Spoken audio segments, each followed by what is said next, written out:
नमस्कार साथियों, स्वागत है आपका अपने YouTube चैनल भाषा निकेतन में। साथियों, हम बात करेंगे आज अपने अगले टेस्ट पर और टेस्ट संख्या है हमारी 11। साथियों, हिंदी साहित्य की यह टेस्ट सीरीज चल रही है और ये सभी परीक्षाओं में TGT, PGT, UGC, नेट आदि जो भी परीक्षाएं हैं, सब में आपको बहुत ही लाभान्वित सिद्ध होगी। तो चलिएगा, हम वीडियो शुरू करेंगे और वीडियो शुरू करने से पहले चाहेंगे कि चैनल पर नए हैं तो प्लीज़ चैनल को सब्सक्राइब कर लीजिए। देखते हैं आज का आपका पहला प्रश्न क्या है। पहला प्रश्न है हमारा कि पद्माकर की ख्याति का आधारभूत ग्रंथ है। पद्माकर की ख्याति का आधारभूत ग्रंथ है। आपको बताना है कि पद्माभरण, रास रसायन, जगद विनोद या हिम्मत विरुदावली। पहला, दूसरा, तीसरा, चौथा, कौन सा ऑप्शन सही है आप लोग बताइएगा। कौन सा ऑप्शन सही है कि पद्माकर की ख्याति का आधारभूत ग्रंथ क्या है। पहला, दूसरा, तीसरा, चौथा, कौन सा सही हो जाएगा। तो साथियों, सही जवाब आपका क्या होगा। हिम्मत पद्माकर की ख्याति का आधारभूत, हाँ, ये हो जाएगा आपका जगद विनोद। जगद विनोद और जगद विनोद पद्माकर की ख्याति का आधारभूत ग्रंथ है और इसी ग्रंथ के आधार पर पद्माकर को आचार्य की उपाधि भी मिली है। ठीक है, तो पद्माकर का तीसरा ऑप्शन सही है, जगद विनोद। चलिए देखते हैं अगला प्रश्न। अगला प्रश्न साथियों, आदिकाल में सर्वाधिक प्रामाणिक साहित्य है। आदिकाल में सर्वाधिक जो प्रामाणिक साहित्य है वो कौन सा है। सिद्ध साहित्य, नाथ साहित्य, रासो साहित्य या जैन साहित्य। आदिकाल में सर्वाधिक प्रामाणिक साहित्य किस साहित्य को माना जाता है, आपको बताना है। बताइए, पहला, दूसरा, तीसरा, चौथा, कौन सा ऑप्शन सही हो जाएगा आपको बताना है। जल्दी से बताइएगा कि आदिकाल का सर्वाधिक प्रामाणिक साहित्य कौन सा है। तो सही ऑप्शन हो जाएगा चौथा आपका, जैन साहित्य। जैन साहित्य को आदिकाल में सर्वाधिक प्रामाणिक साहित्य माना जाता है, जैन साहित्य। चलिए देखते हैं अगला प्रश्न। अगला प्रश्न हमारा, ग्वाल कवि के संदर्भ में कौन सा कथन सही नहीं है। कौन सा कथन सही नहीं है आपको ये बताना है कि ग्वाल कवि के संदर्भ में कौन सा कथन सही नहीं है। बताइए, ग्वाल रीतिकाल के अंतिम शास्त्र कवि माने जाते हैं। ग्वाल नाभा नरेश जसवंत सिंह के दरबारी रहे हैं। ग्वाल ने कुल 15 ग्रंथों की रचना की है। ग्वाल का जन्म 1791 ईस्वी में वृंदावन में हुआ। इनमें से आपको बताना है कि कौन सा संदर्भ जो है वो ग्वाल कवि के लिए सही नहीं है, वो आपको बताना है। बताइएगा कौन सा ऑप्शन सही है, पहला, दूसरा, तीसरा, चौथा, इनमें से। तो इनमें से सही ऑप्शन आपका हो जाएगा तीसरा, कि ग्वाल ने कुल 15 ग्रंथों की रचना की। नहीं, 15 नहीं की है, 14 ग्रंथों की रचना की है ग्वाल कवि ने। ठीक है, और ग्वाल का जन्म 1791 वृंदावन हुआ। ठीक है, और ये सभी ऑप्शन सही हैं। तो आपका तीसरा प्रश्न का जवाब है तीसरा ऑप्शन, की 14 ग्रंथों की रचना की है। अगला प्रश्न हमारा कि रीतकाल के कौन से कवि त्योहारों पर लिखने के लिए विख्यात थे। त्योहारों पर लिखने के लिए विख्यात कवि या विख्यात कवि कौन है रीतकाल के, आपको बताना है। सेनापति, मतिराम, पद्माकर या कुलपति मिश्र। बताएं, त्योहारों पे कौन सबसे ज़्यादा लिखता था, आपको बताना है। त्योहारों पर कौन लिखता था। तो साथियों, रीतकाल के कौन से कवि जो त्योहारों पर लिखने के लिए विख्यात थे, वो सही जवाब आपका हो जाएगा पद्माकर। कौन, पद्माकर, तीसरा ऑप्शन सही है। पद्माकर जो थे वो त्योहारों पर लिखने के लिए विख्यात थे। अगला प्रश्न है, आचार्य शुक्ल जी ने प्रेमाख्यान का सर्वाधिक प्रौढ़ एवं सरल ग्रंथ किसे माना है। आचार्य शुक्ल जी ने प्रेमाख्यान का सर्वाधिक प्रौढ़ एवं सरल ग्रंथ किसे माना है। पद्मावत, हंसावली, मृगावती या सत्यवती कथा। बताएं, आचार्य शुक्ल जी ने प्रेमाख्यान का सर्वाधिक प्रौढ़ एवं सरल ग्रंथ किसे माना है। पद्मावत, हंसावली, मृगावती या सत्यवती कथा। तो प्रेमाख्यान का सर्वाधिक प्रौढ़ एवं सरल ग्रंथ आचार्य शुक्ल ने माना है किसको, पद्मावत। पद्मावत को माना है, पहला ऑप्शन सही है, पद्मावत को माना है।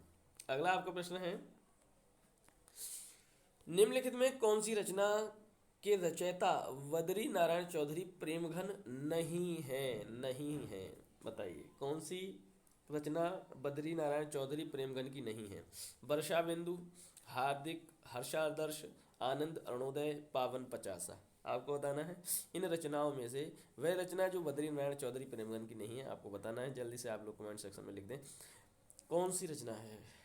तो सही जवाब इसका क्या हो जाएगा, पावन पचासा। पावन पचासा जो है चौथा ऑप्शन, वो प्रेमघन की नहीं है। पावन पचासा किसकी है, तो पावन पचासा जो है वो अंबिका दत्त व्यास की है, अंबिका दत्त व्यास की रचना है।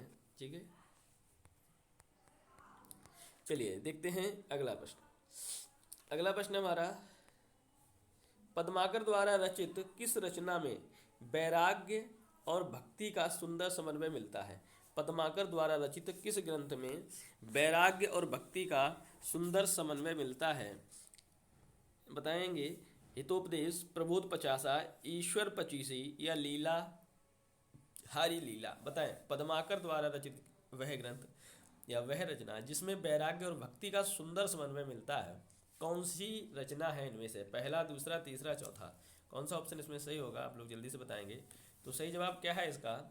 दूसरा ऑप्शन है प्रबोध पचासा, प्रबोध पचासा। अगला आपका प्रश्न है, बद्री नारायण चौधरी प्रेमघन द्वारा रचित रचना नहीं है। बद्री नारायण चौधरी प्रेमघन द्वारा रचित रचना नहीं है। लालित्य लहरी, ब्रजचंद पंचक, पुरुषोत्तम पंचक, पितर प्रलाप। कौन सी रचना जो प्रेमघन द्वारा रचित नहीं है, आपको जल्दी से बताना है कौन सी नहीं है। तो जो रचना पितर प्रलाप है वह रचना बद्रीनारायण चौधरी प्रेमघन द्वारा रचित रचना नहीं है। तो आपका सही जवाब इसमें पुरुषोत्तम पंचक हो जाएगा, पुरुषोत्तम पंचक। और पुरुषोत्तम पंचक किसकी है? भारतेंदु की है। किसकी है? भारतेंदु की है। तीसरा ऑप्शन आपका सही हो जाएगा। ठीक है, अगला प्रश्न है हमारा, निम्नलिखित में कौन सा युग्म सुमेलित है? कौन सा युग्म सुमेलित है? आपको बताना है कौन सा युग्म सुमेलित है। तो श्रीधर रसाणव, भिखारीदास, काव्य विवेक, कालिदास त्रिवेदी, बरवधु विनोद और सोमनाथ सारांश। तो कौन सा युग्म सुमेलित है? कौन सा युग्म सुमेलित है आपको बताना है। तो इसमें जो सुमेलित है वो है कालिदास त्रिवेदी, बरवधु विनोद। तो आपको बताना है, आपके लिए प्रश्न है कि श्रीधर रसाणव किसकी रचना है इसमें से, विकायित काव्य विवेक किसका है और रसारांश किसका है। इन सभी के आपको लेखक रचनाकार लिखने। ठीक है, अगला है हमारा प्रश्न, बद्रीनारायण चौधरी प्रेमघन अपनी किस रचना को महाकाव्य के रूप में लिखना चाहते थे? बद्रीनारायण चौधरी प्रेमघन अपनी किस रचना को महाकाव्य के रूप में लिखना चाहते थे? पहला, अलौकिक लीला, जीर्ण जनपद, लालित्य लहरी या दीवाने बरहमन। बताइए, दीवाने बरहमन। तो कौन सी रचना को वो महाकाव्य के रूप में लिखना चाहते थे? तो वह रचना है आपकी अलौकिक लीला। अलौकिक लीला महाकाव्य के रूप में लिखना चाहते थे, लेकिन वह एक अधूरा महाकाव्य है, अलौकिक लीला। अगला है आपका प्रश्न, सेनापति का प्रिय अलंकार है। सेनापति का प्रिय अलंकार कौन सा है? रूपक, श्लेष, उपमा या मानवीकरण। कौन सा सेनापति का प्रिय अलंकार या प्रमुख अलंकार है? आप लोग बताएं। पहला, दूसरा, तीसरा, चौथा, कौन सा ऑप्शन सही होगा? जल्दी से आप लोग बताएं। तो सही ऑप्शन क्या हो जाएगा? दूसरा है श्लेष अलंकार। सेनापति का प्रिय अलंकार आपका श्लेष अलंकार माना जाता है। अगला प्रश्न है, मतिराम के आश्रयदाता नहीं रहे हैं। मतिराम के आश्रयदाता, मतिराम किसके आश्रयदाता नहीं रहे हैं?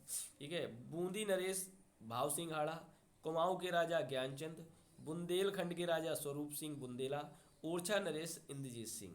बताएं, मतिराम के आश्रयदाता नहीं रहे हैं।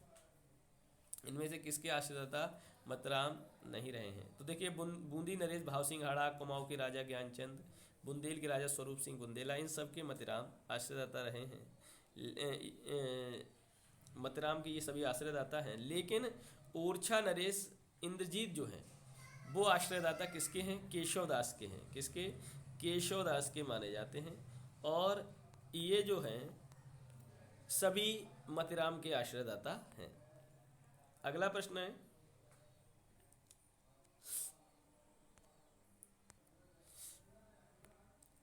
निम्नलिखित में कौन सा युग्म सुमेलित नहीं है? निम्नलिखित में कौन सा युग्म सुमेलित नहीं है? नैन नचाए कयो मुस्काए लला फिर अयो खेलर होरी, पद्माकर की है। कुंदन को रंग फीको लगे झलके अति अंगन चार गोराई, मतिराम। नवरस सार सिंगार रस जुगल सार सिंगार, भिखारीदास। प्रेम सो कहत ठाकुर न ऐठो सो न बैठो गढ़ गहरे तो पैठो प्रेम सर में, ये है देव की है। तो ये जो पंक्तियां हैं तो उनके सामने रचनाकार लिखे हैं, तो कौन सी सुमेलित नहीं है आपको बताना है। तो सही जवाब क्या होगा? तो प्रेम को ये नवरस सार श्रृंगार रस जुगल सार श्रृंगार, ये भिखारी दास का नहीं है। ये जो है, ये जो पंक्ति है वो देव की है। किसकी? देव। ठीक है, और सभी सही हैं। आपका तीसरा ऑप्शन सही हो जाएगा। चलिए देखते हैं अगला प्रश्न। अगला प्रश्न हमारा, भारतेंदु मंडल के किस लेखक को उस युग का अत्यंत सजग, सतर्क, गहरी सूझबूझ वाला तथा भारतेंदु का सफल उत्तराधिकारी माना जाता है? भारतेंदु मंडल के किस लेखक को? प्रताप नारायण मिश्र, लाला श्रीनिवास दास, बालमुकुंद गुप्त या जगमोहन सिंह? बताइए।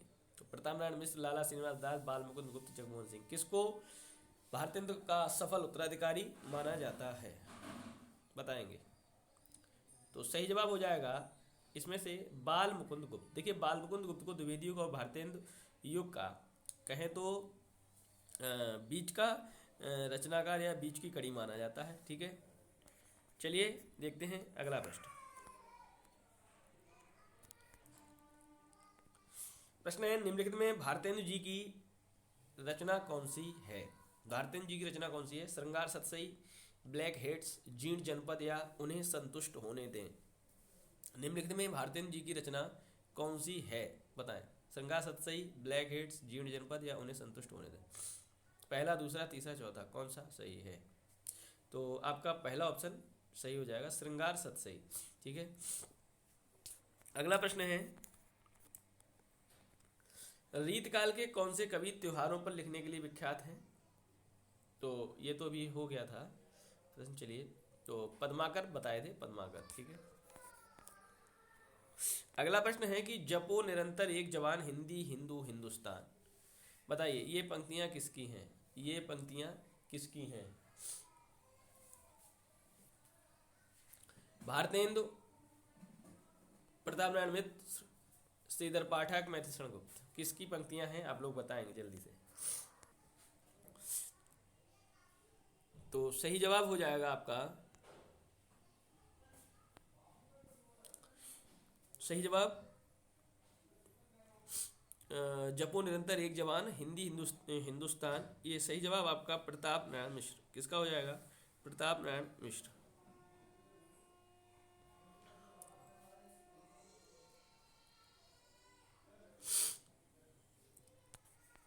अगला प्रश्न है,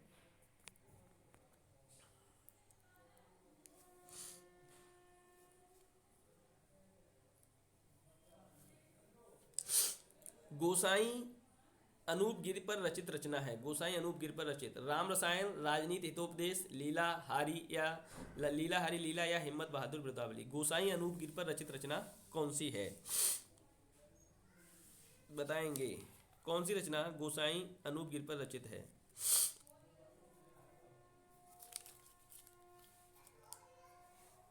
तो इनमें से सही ऑप्शन हो जाएगा चौथा, हिम्मत बहादुर बिरदावली। हिम्मत बहादुर बिरदावली। अगला प्रश्न है,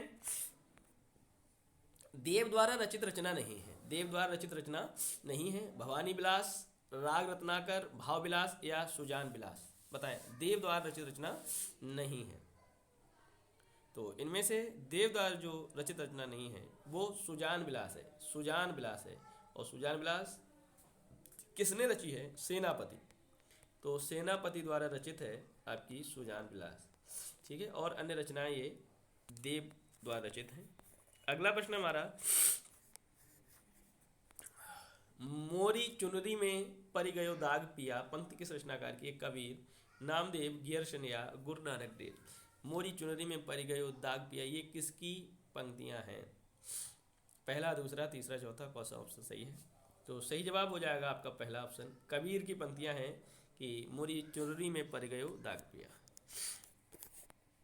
तो साथी, अब ये हमारा है प्रश्न आज के लिए आपके लिए, निम्नलिखित में कौन सा युग्म सुमेलित नहीं है? श्रृंगार सोरठा रहीम, विज्ञान गीता तुलसी साहेब, रस रत्न पुहकर कवि, अलग शतक मुबारक कवि? कौन सा सुमेलित नहीं है, असुमेलित है? आपको बताना है, कमेंट सेक्शन में लिखना है कौन सा असुमेलित है।